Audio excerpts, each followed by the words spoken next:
Endeki mavzu. Tez haber. Bir cümleli habercimi evvel. Prezident Trump tamojni beji elish buyrug'iga imzo qo'yib, birinchi zarbini yangrattı. Mesela bir tamojni beji deganda ustilab qo'yish, esa tamojni beji elirdi ko'paytib elish degan ma'noda. Nima deydi? Tez haber. Prezident Trump tamojni beji elish buyrug'iga imzo qo'yib, birinchi zarbini yangrattı. 3-ayning 8-kuni Uvanviye tor bitti. Prezident Trump aqli mulkni o'g'irlashga qat'iy zarba beraman deb qasam qildi. Amerika jungo savdosi balkim yana dolqon ko'tariladi mavzuli xabar 3-ayning 8-kuni Amerika ovozining Xitoy tili programmasi e'lon qilindi. Xabar mundaq boshlandi. Yuqori qismi bir jumla xabar. Washington. Amerika Qo'shma Shtatlarining Prezident Trump 3-ayning 5-kuni dushanba Twitterda fikr qoldirib mundaq ko'rsatdi. Amerika tez arada aqli mulk huquqi masalasida harakat qo'zg'aydi. Tashqari dunyodagilar qiyos qilib, Amerika fan texnika va savdo mablag' sohasida jungoga texnika ko'p cheklash tadbiri qo'llanadi deyishdi. Prezident Trump Twitterda mundaq ko'rsatdi.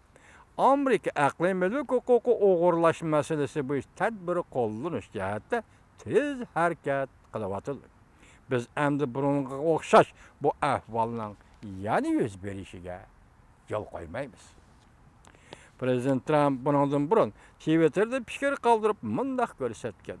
Men jungo hukumatining yillik planini tuzib, Amerika jungo o'tirisida savdo qizil raqamini 1 milliard dollarga tushirishni talab qildim. Savdomiz bo'lib tursin, yana odillik, adolatchi ma'ni qarab turaman vatandoshim. Savdo bo'lib tursin. Lekin bu qizil raqam 300 milliard, 400 milliard atrofida emas. Faqat 1 milliard dollar atrofida bo'lsa bo'ladi degan keldi degan. 1 milliard dollarga tushirishni talab qildi. Amerika Savdo ministrligining statistika oshkorlashicha, bu yil 1-oyda Amerikaning jungo savdosida qizil raqam 16.7% o'rlab 360 milliard dollarga yetdi. Bu 2015-yilda hisoblagan intayin yuqori miqdori bo'lib hisoblanadi. Amerika tamoyilisi qo'lga tushirgan saxta mallarning yarmidan to'lisi jungodan keldi. Aqli mulkka tajovuz qilgan bu mahsulotlar 48% jungodan keldi.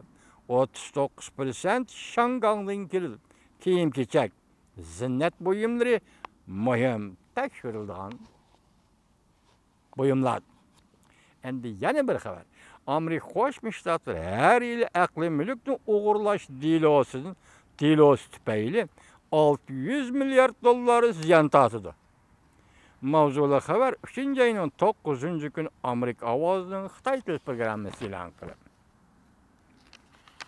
Vatandoshim qo'shpiqni 360 milliard dollarga hamda 600 milliard dollarni qo'shsangiz, nima bo'ldi bu? Demak, 1 trillion taqab keldi degan gap. Har yili Amerika Qo'shma Shtatlarining 1 trillion dollar, ya'ni ko'k tezisi jungoning yanchiqiga sharaqlab tushdi degan gap.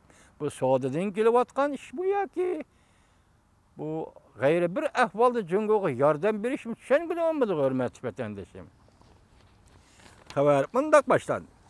Amerika aqli mulkni o'g'irlash masalasi bo'yicha tekshirish komiteti haftaning 4-kuni bir qator takliflarni o'tirg'a qo'yib, jungoning Amerikaning aqli mulk huquqlarini o'g'irlash va texnika o'tinib berish majburlash qatorliq masalalar bo'yicha harakat qo'llanishini talab qildi.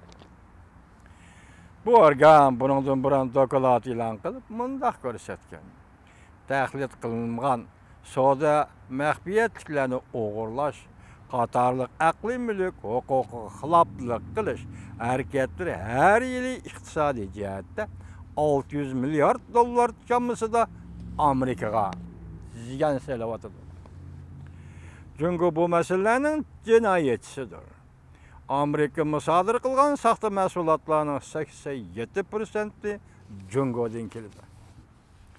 Bu organ haftaning 4-kuni bergan taklifida ma'muriy organlarning huquq doirasini kengaytirib, jungo va boshqa Amerika'nın aqli mülk hukukunu oğurlaydigan devletler ve şirketlerinin Amerika bazarıga kirişini to'sishga kapolat qilib, yangi siyoset merkezi qurib, Savdo ministrligi, Moliya ministrligi qatorliq organlar bilan hamkorlashib, Amerikaning aqli mülk hukukunu qo'g'dishni ilgari surishimiz kerak.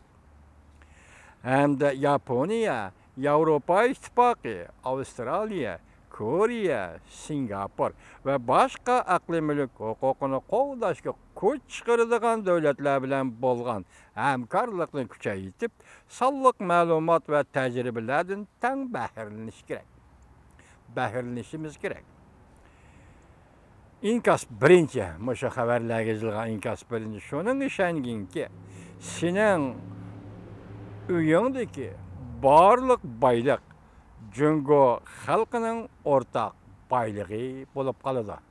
İnkas birinchi. Mushu xabarga yozilgan inkas ikkinchi. Jungo jinoyatchilar guruhidan mudofaalanishga sal qarasang, izchil kang qo'rsaqlik qilaversang, o'zingning dardini o'zing tortsan. Mushu xabarga yozilgan inkas uchinchi. Qaraganda bu miqdordagi pul Amerika armiyasining xarajatiga ulashqidek. Prezident Trump g'ayrat qiling. İnkas 4. Bu o'limtik davlat o'g'rilarini, ya'ni Jungoni demakchi, tezroq bir taraf qilib etish kerak. Bu yerda bir gap chiqdi, Amerika davlat mudofaa xarajati hamchoti, masalan, har yil bu yil Prezident Trump hukumatining o'ttirib qo'ygan davlat majlisi qo'ygan hamchot plani $700 milliard. Aqli mülkdan Jungoning o'g'irlagan puli $600 milliard. Demak, Amerikaning bir yillik harbiy xarajati to'g'ri kelib qoldi degan gap. Yuqorqi ta'tirparq $360 milliard ni qo'shganingizda $1 trillion. Demak, ham Amerikaning davlat mudofaa xarajatini olib ketdi. Olib ketganda bu cho'chiydigan darajaga emas. Butun dunyo Amerika xalqini o'z ichiga olgan holda butun dunyo o'ylaydigan bir ish bu.